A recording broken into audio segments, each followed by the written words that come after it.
Getting some breaking news coming in from Bangladesh, where at least 30 houses of Hindus in Bangladesh have been torched by a mob of protesters. The incident took place about 300 kilometers from Dhaka after rumors that a youth from the minority community posted an offensive Facebook status. According to reports, one person was killed when police opened fire to disperse the crowd. 5 people were also injured. So that's the latest that we are getting in. 30 houses, at least 30 houses of the minority community in Bangladesh, that is the Hindus, have been torched by a mob of protesters.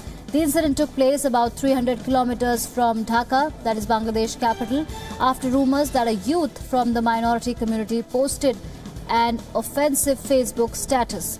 According to reports, one person has been killed when the police opened fire to disperse the crowd.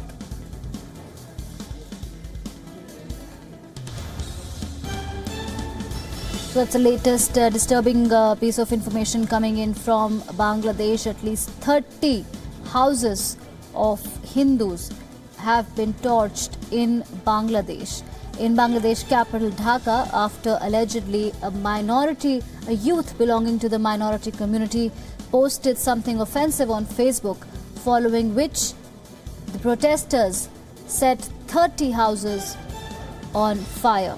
5 people have been injured and one person has been reportedly killed in police firing when the police aimed to disperse the crowd.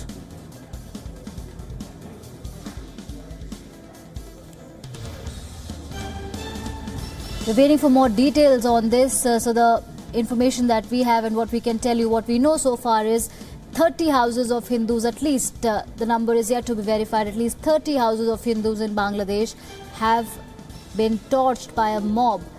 Incident took place after rumors of an offensive post was written on Facebook. One person has been killed, 5 have been injured. For more on this, I'm joined by WION's Dhaka Bureau Chief Saad Hamadi. Saad, please give us more details about this horrible incident. Well, the latest that we've gathered is that 53 persons have been detained by the police since last night's incident, and one person has been killed in a gunfight with the police during the mob infighting. And that's the latest that's been gathered. But then again, this attack, mind you, is a repetition of events that took place last October in 2016, where in Nasirnagar, another place in Bangladesh, where many villages were put on fire, and particularly to do with attacks on the Hindu community. So this is almost a similar attempt made on these people in Rangpur, in the northern part of Bangladesh, where 8 villages have been put on fire and torched, and these people have been left homeless right now. And of course, that reflects on the marginalization of this community. The Hindus are a minority in Bangladesh, and reflecting just about 8% of the population. So this is quite alarming, and we'll have to be looking into how this unfolds and what the authorities carry out in order to address and redress these people.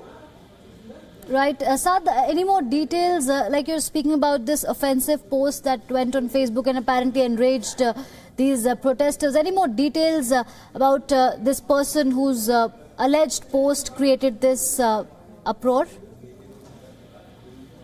It's yet to be investigated as such. The post is still not made public for some reason that's still unknown. But Titu Chandra Roy is the person who has been named and alleged for making a remark on his Facebook account that is deemed as hurtful to the religious sentiments, and that has prompted the attack on the minority community. So this is not available as of yet, but what has been reported by the police and authorities is that this post had created a spark in the community over there, and led to a mob fighting, and eventually turned into an attack on the Hindu community. Right, Saad, one last question. When we, like you're saying that there have been, coordinated attacks on the minority community in Bangladesh going on, and especially, the Chief Justice also, the former Chief Justice of Bangladesh also hounded out that a journalist was also targeted. Is there any word that we've heard so far from the Bangladesh government, any kind of assurance, any kind of probe that's being ordered as we speak of this case and the other cases as well? see, the three incidents that you've mentioned are quite alarming on their own merit. The Chief Justice's resignation, mind you, the Chief Justice has just resigned today and has gone to Canada from Singapore.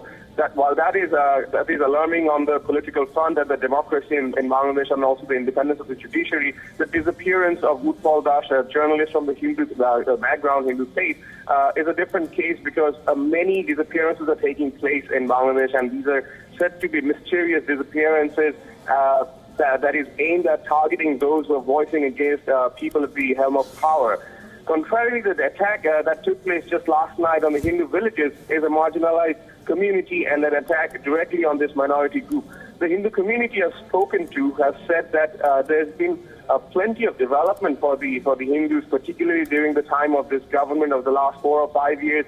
Many Hindus have been promoted and given better opportunities in the government services that had an embargo previously, that had a secret embargo, an unspoken embargo to speak. But that situation has improved.